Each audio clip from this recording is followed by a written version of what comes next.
我来到了世界上海拔最高的县城，海拔4014米，比西藏拉萨还高。这里也被称为是天空之城。那么很多人来到这里，第一件事不是旅游，而是头痛，是高原反应，是一夜难眠。我很好奇，在这里生活的几万名藏族同胞啊，那么在这个世界最高县城，真实的生活是什么样的？挑战在这里度过24个小时。为什么生活在海拔4000多米、空气含氧量只有平原地区约60%的地方，人们依然选择留在这里？原本以为我只是来到了一座海拔更高的城市，但后来我发现，我更像是短暂走进了另一个世界。为什么当地人会说，在这座被称为世界高池的地方，反而能感受到另一种幸福感？那个他死后写了一首诗，想变成仙鹅，让城管广所以叫这么多仙鹤。你叫什么名字？我就是不生病嘛，运气好。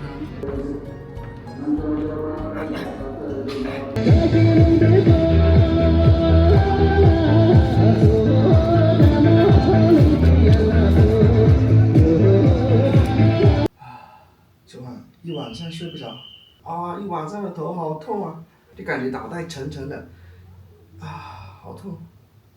我还是低估了这个高原的这种缺氧的情况，对自己太乐观了。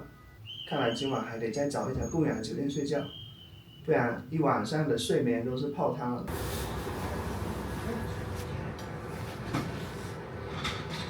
没有包，一个蔬菜包，一碗稀粥、稀饭，7块钱。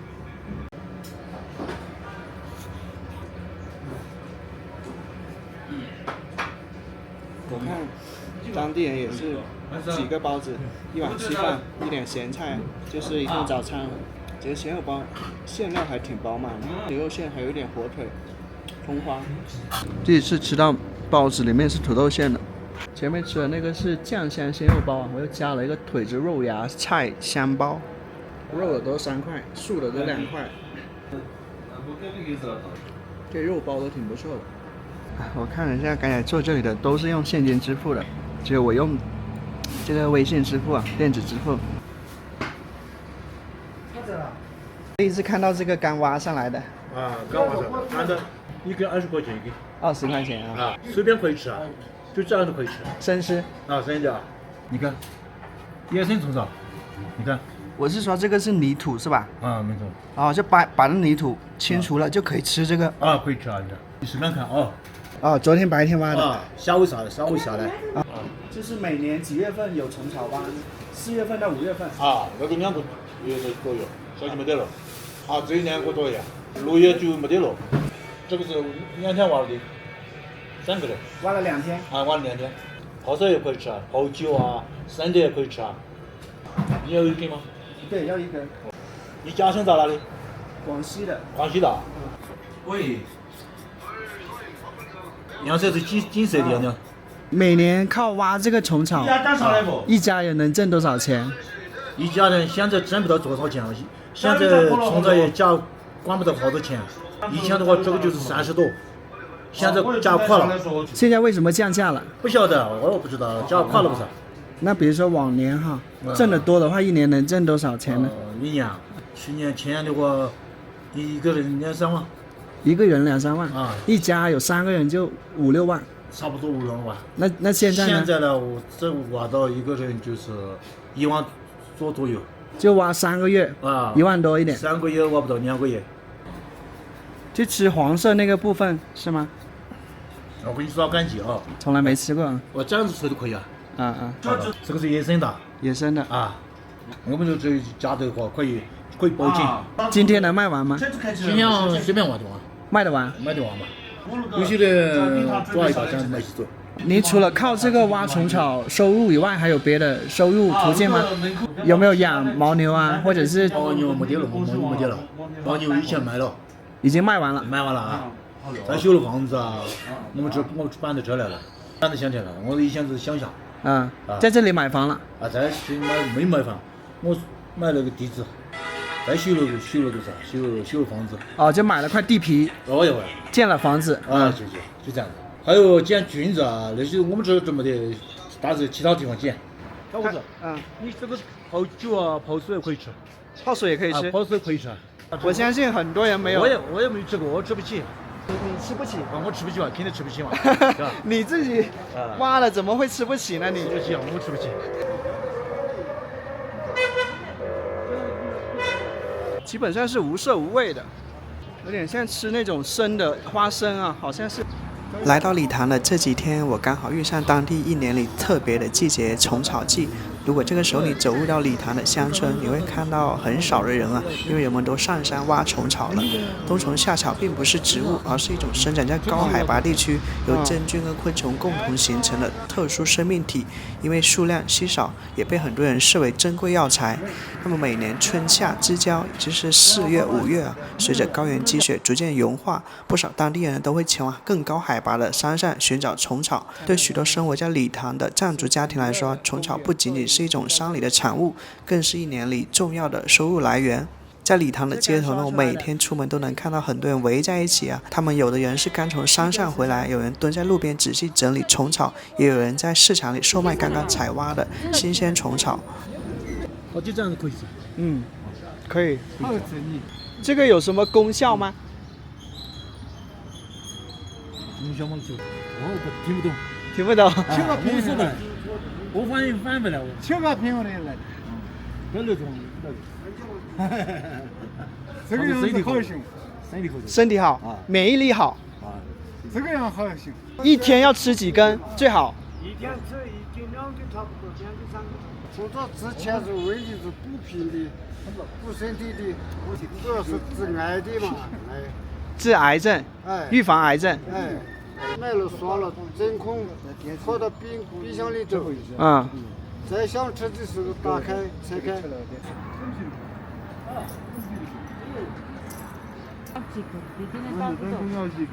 一人1根呢？1根30。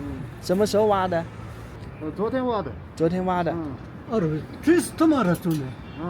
你和问问。在高原呼吸都要钱，氧气促销。仰昌西氧国道318加仰昌西氧。这是仰昌，这是西氧。60分钟。还有重返18岁，这个1.6升，25元一瓶。这就是仰昌啊，它有2种吸氧的方式，一种是插鼻孔的，一种是进到一个氧舱，一个很有富含氧的房间里面，在里面待60分钟。如果你第一次来高原的话，可能你会觉得挺不可思议的，这种我们习以为常的氧气，居然有一天能成为一个商品啊！挂一个类似于这个机器在身上啊。我刚才就是走那个阶梯稍微快了一点，刚下来就是大口喘气，又忘了那个教训了，在高原啊，说话也好，走路也好，都要慢。前面那名卖我虫草的大叔，刚刚他说家里的牦牛早就卖了，挣到了钱呢，在理塘县城买了地皮，建了楼房。但是有的藏民养牦牛并不是为了售卖，而是出于其他原因。牧牛人他是吹着口哨的哈。这些牦牛多大了？有30多岁，有些5、6岁，有些1、2岁都得有。最老的10多岁，6岁、18岁。那为什么这么老了不卖掉它呢？不卖啊，放生了的。放生了。防什么？放生。保护自己。放生了。我没听懂哎。我理解的这个养这些牦牛，不就是为了卖牦牛，然后作为生计的？作为收入来源吗？我没听懂哦。就是做善事一样。对，就他放生的意思，就是说他已经放生了，不能再去杀的意思。说我们去菜市场买一个鱼，然后就放生了，河里面放生了。牦牛的话也怎么说呢？就像仓央嘉措的这个两难点一样，实践安的双全法，不负如来不负己。为什么呢？因为牦牛的话是。我们大家都说的是，我们这边有很多牦牛，就觉得很有钱，其实并不是这样的。为什么呢？牦牛的话也是生命，观点是众生平等。所以它的话，每1年要宰一条牦牛的。那这个牦牛的话，我们自己也舍不得杀，然后请别人去那个。有些人呢根本不会杀，菜市场买那个牛肉就吃这个。因为牦牛的话，这么多牦牛呢，就是我们的这些牦牛的牛奶呢。可以做奶渣、酸奶、这些，然后我们把这些呢，就是可以买出去。酥油的话，1斤60多块钱，奶渣1斤80多块钱，这些都是钱，并不是说要卖它的。因为他们都已是我们的朋友，已经变成了家人，是这样。因为有些家庭的话，有些人生孩子没有奶了，因为可能是营养或者他自己体弱多病，是牦牛养出来的，牦牛牛奶的。就是他是一家人了，感恩啊！好，谢谢你啊。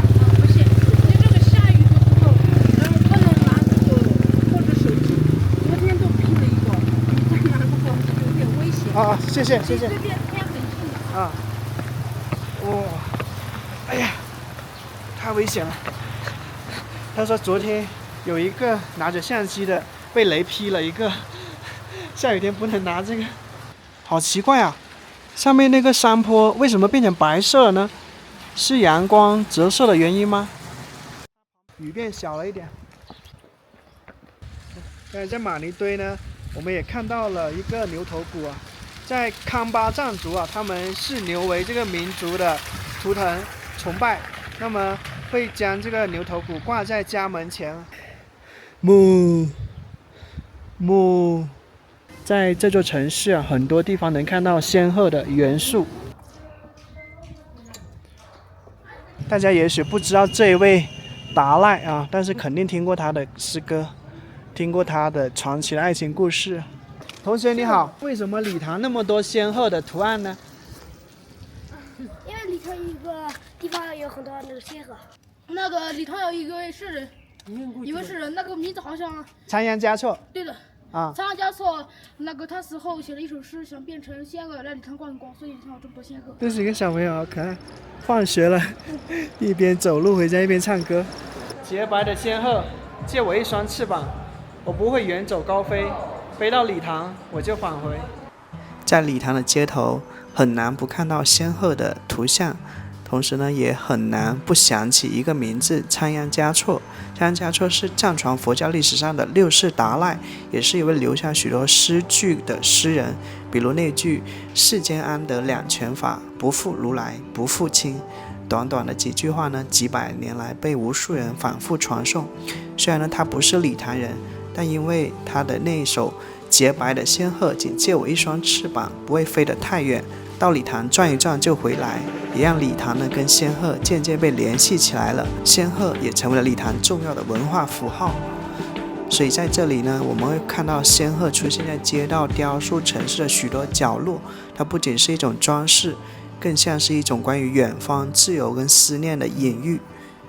礼堂酥油销售中心出售本地酸奶。你好，欢迎光临。酥油。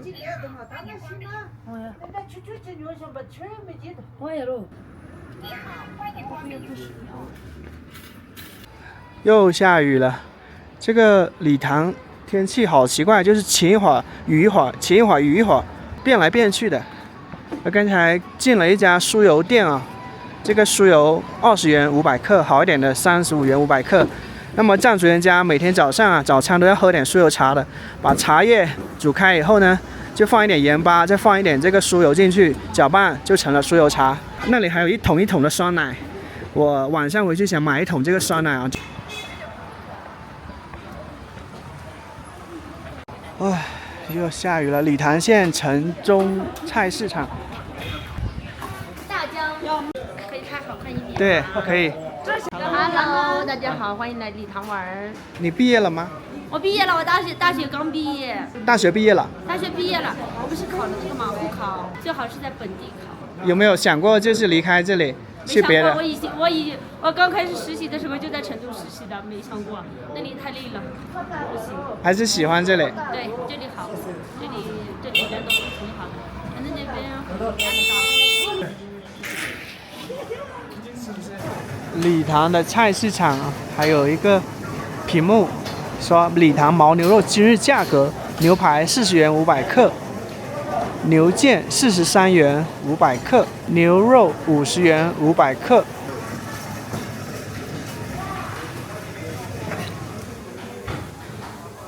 好多的商店呢，门上都有一个电子显示屏，提示着不同商品的价格，童叟无欺。来到了世界上海拔最高的县城，海拔4014米的川西雅塘县。我很好奇啊，在这么高的海拔地方，为什么有那么丰富的蔬菜的种类啊？我们都是种大棚啊，大棚蔬菜哦，都是本地的蔬菜啊、种了20多年了。在礼堂哪个位置啊？礼堂汤马街。12块。排骨呢18块。啊，五花肉呢15块。我听说藏香猪挺出名的，在哪里能买到呢？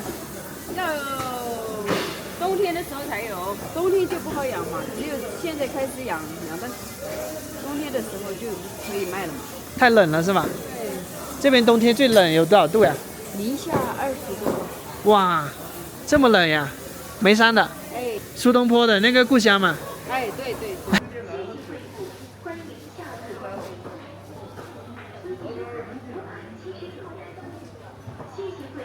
4块钱一个的粽子啊，腊肉豌豆，油条2元一条。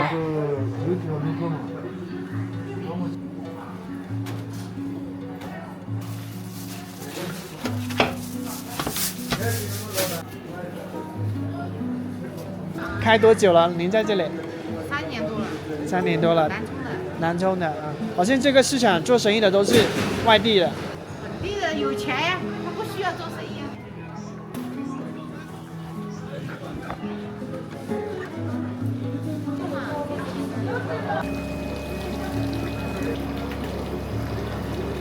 鳝鱼、小龙虾、鸽子。这个嘛，5斤嘛，这个不要，哪个不要？从这儿在这个不要就是最大限度了。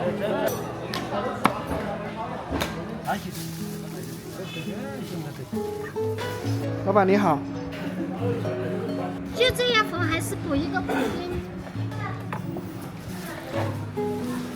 南充的，啊，我看这个市场好多都是咱们外面的，为什么呢？以前他们都不会做生意。藏族人不会做生意。把他们带动了，做生意。啊，让他们耳濡目染，也学会做生意了啊。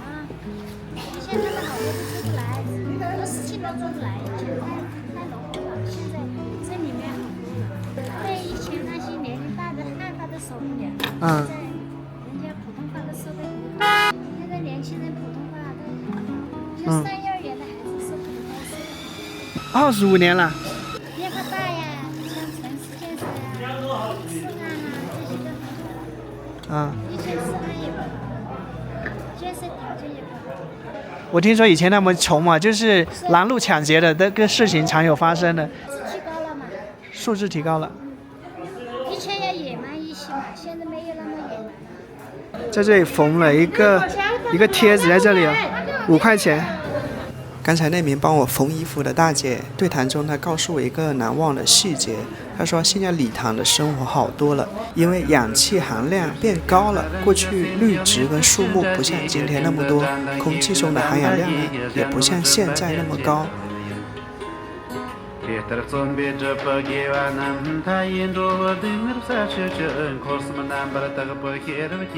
在菜市场出来有一排这个卖小商品的这个小店啊，叫礼堂礼物。礼堂葬礼坊街，礼堂人自家门口的宝藏街。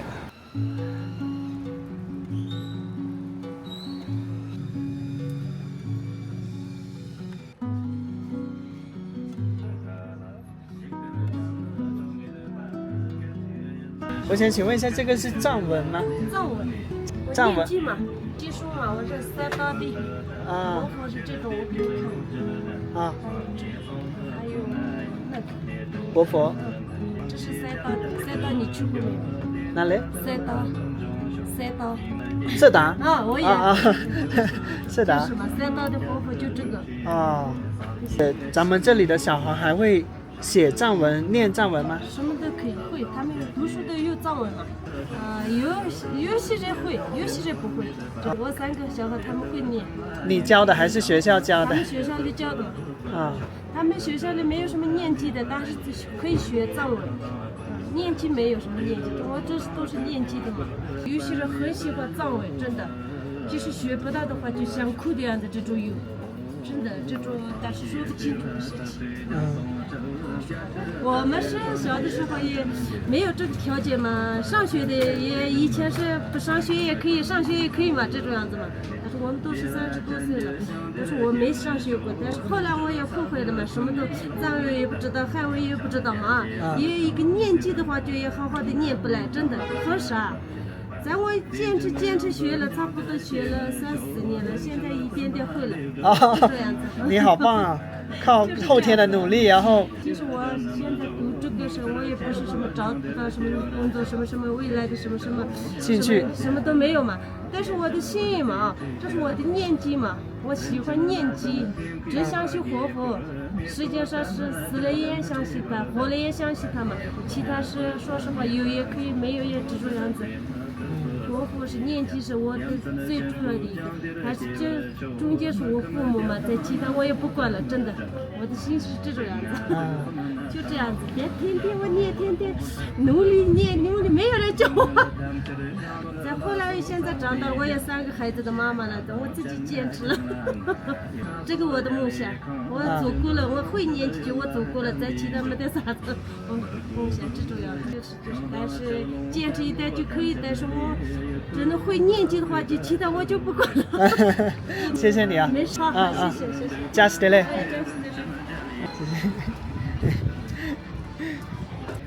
有，不生病嘛，运气好，做什么都运气好，然后就不生病。小脸蛋红彤彤的。你几岁了？10岁了。你叫什么名字？他能听得懂我说话吗？听得懂，有啥子说的他听得懂。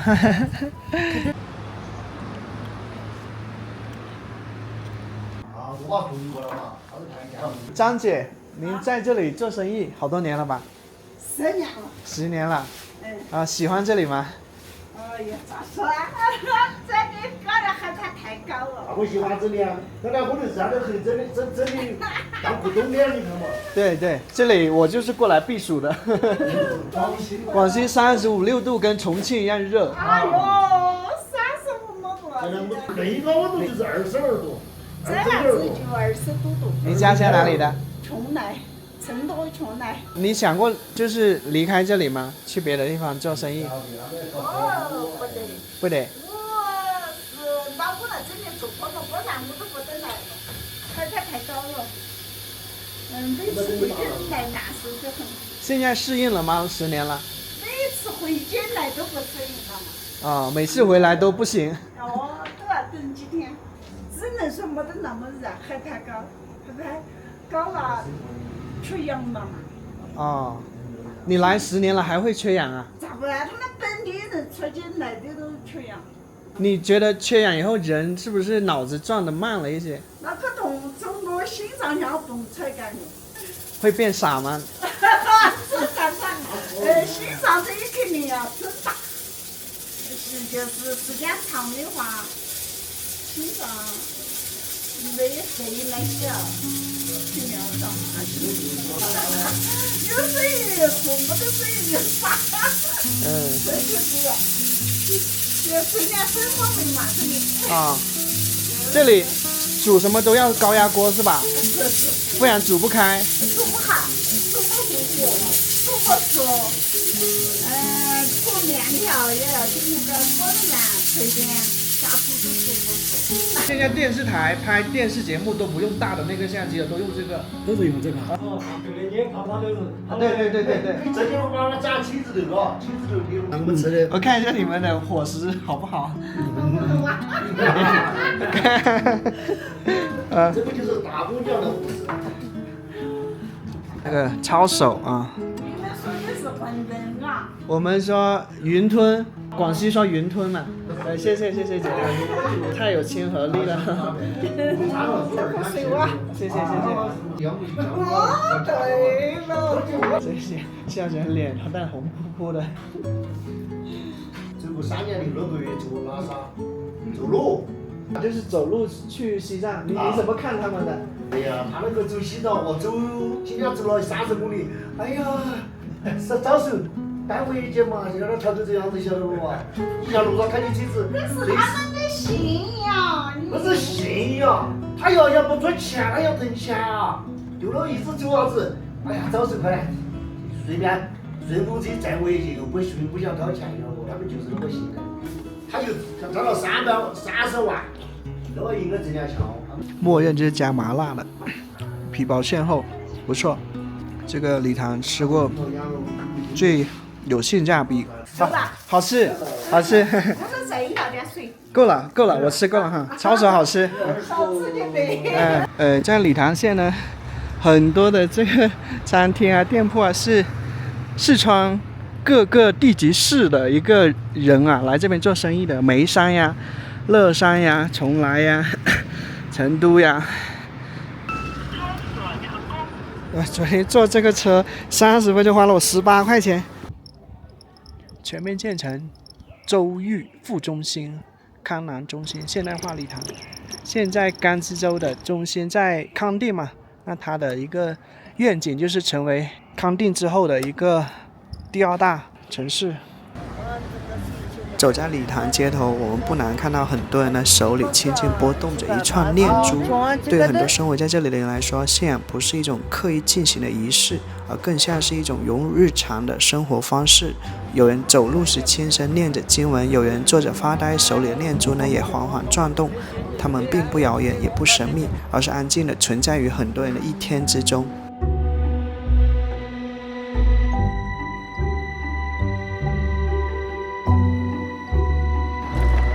因为前面有个白塔公园，我相信可能好些人呢是从白塔公园那里撞塔回来的。这是比昨天还更冷了一点，气温呢是7度到13度，现在应该10度左右吧。我把我所有的3件外套都穿上了，刚刚能够抵御这里的寒冷。糌粑，青稞糌粑。这里还有个白塔综合市场。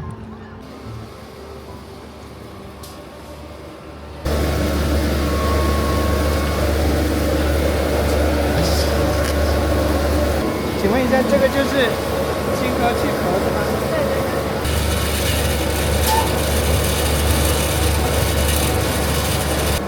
这个就是糌粑啊，糌粑就是青稞，然后放到那个机器里面，像炸爆米花一样，然后炸开了，然后就碾成粉，它就成这个糌粑了。通常呢，藏族人家他买这个糌粑回去啊，在那里卖的话是5块钱500克。他买回去以后做早餐吃，比如说放一点糌粑，放一点酥油，然后呢再放一点这个白糖，放一点水，就搅拌着吃，就是这个糌粑早餐啊。我在西藏的时候也是，每个早餐都是这么过来的。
这猫为什么一直跟着我呀？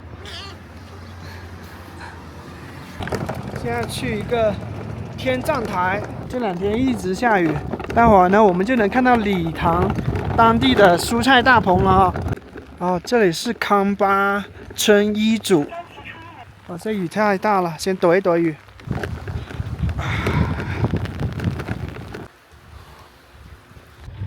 还建了一个楼房，这里堆了一些牛粪。哦，这个小山全是牛粪，晒干了牛粪。孙女去了，然后回家。回家啊，去白塔转了。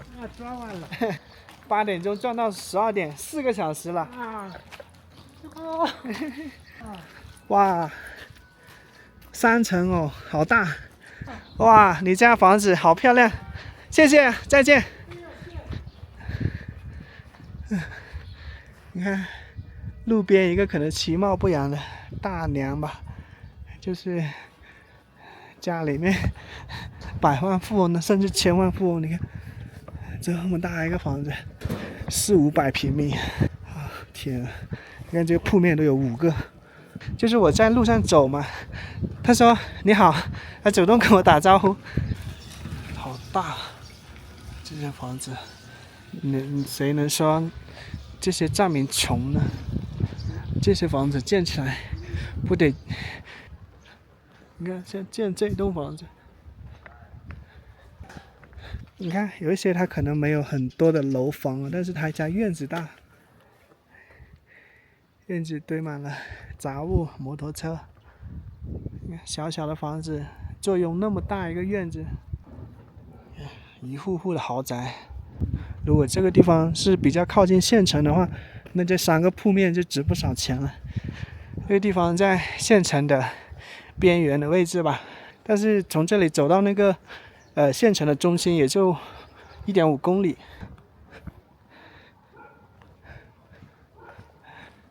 现在12点了，到饭点的时间了。早上的时候在逛菜市场的时候买了一个花卷，就放到包里面。我知道有时候赶不上吃这个午餐了，应付一下。这还安装了摄像头呢。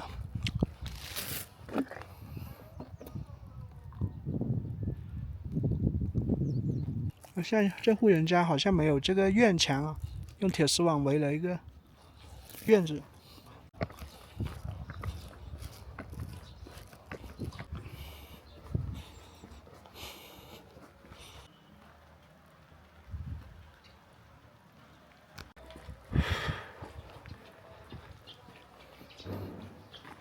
到前面那个躲一下雨。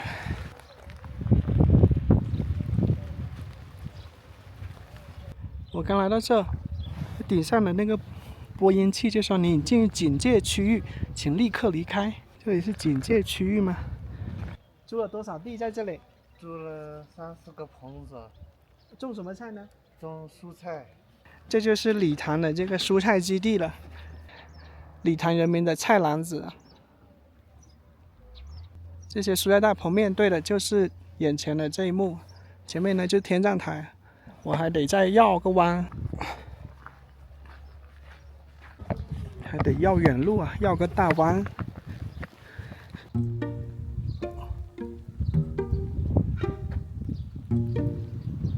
这可以。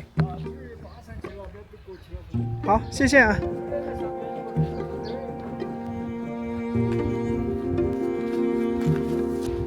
上去，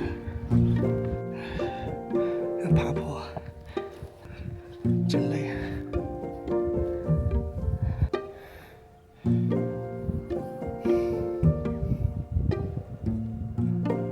这个倒下的路灯写着“世界第一高层”。往前走。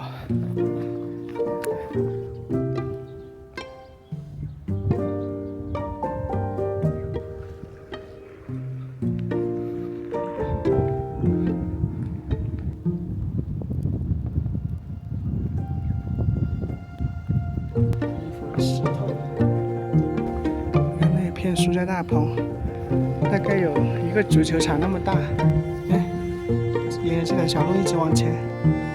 大概就那个位置，田园台就是那个地方有地方。因为下雨了，我就不过去了。不止在理塘，在其他的一些藏族地区，我们偶尔会看到天葬台。天葬并不是人们想象的一种神秘仪式，而是一种延续了很久的传统丧葬方式。在当地藏族同胞的一些传统观念里，人离开后，身体只是暂时承载生命的躯体，而生命会以另一种方式继续存在。天葬被认为是一种回归自然、回馈众生的方式。同时，高原地区土地冻土层较深，树木相对稀少，历史上土葬跟火葬呢也存在现实条件的限制，因此逐渐形成了这样的传统习俗。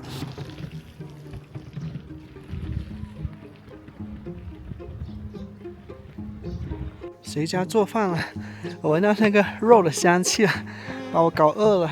哎，藏族也贴这个镇宅保平安。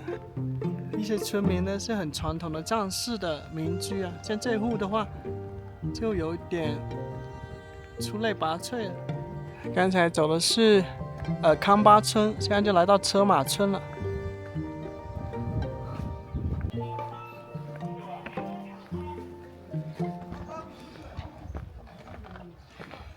理塘县烈士陵园，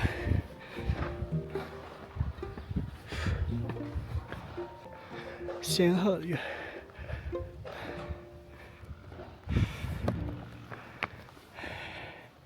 英雄革命烈士永垂不朽，敢教日月换新天，为友牺牲多壮志。烈士英名录，永垂不朽，人民英雄。一边下雨一边出阳光，又下雨了。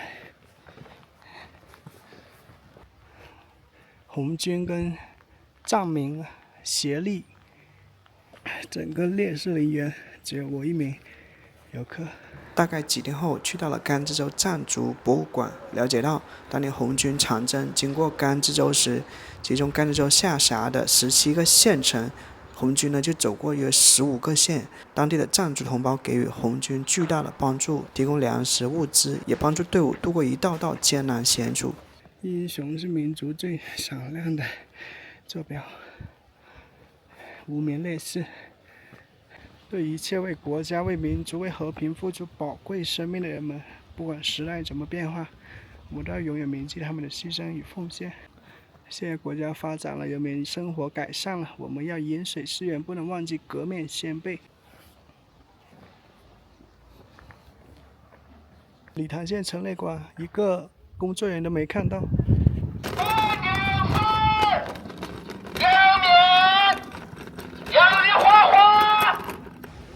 干炸牦牛肉，手抓牦牛肉，牦牛圣像，手抓藏香猪肉。这边还有酥油茶、拉萨甜茶、宫田油茶、青稞酒、牦牛酸奶、理塘县。冬天，最终还是想来吃点带汤的。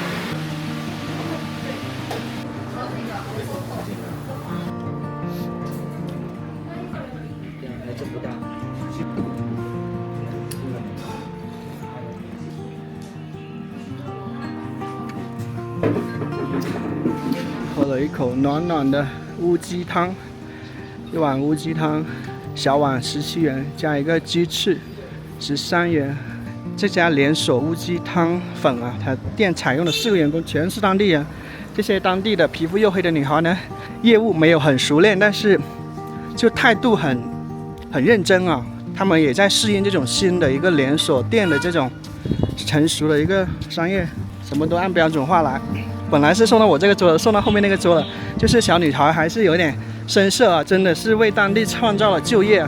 如果不是旅游业发展起来，那家乌鸡汤店不会开在这个偏远的高原之城上。那么用餐的全是游客。在理塘的菜市场，我和一名当地做小买卖的摊主聊天，他告诉我，虽然这里海拔高缺氧，但是这个地方的生活的便利性和其他平原城市几乎没有区别，而且在他看来，这里的人生活幸福感还更高。至于他说的原因，我有点记不清了，大概是说这里的藏族同胞们国家政策呢比较照顾，最主要是他们想问题呢，通常不太会有瞻前顾后、常有远虑，就踏踏实实的过好眼前，过好当下的每一天。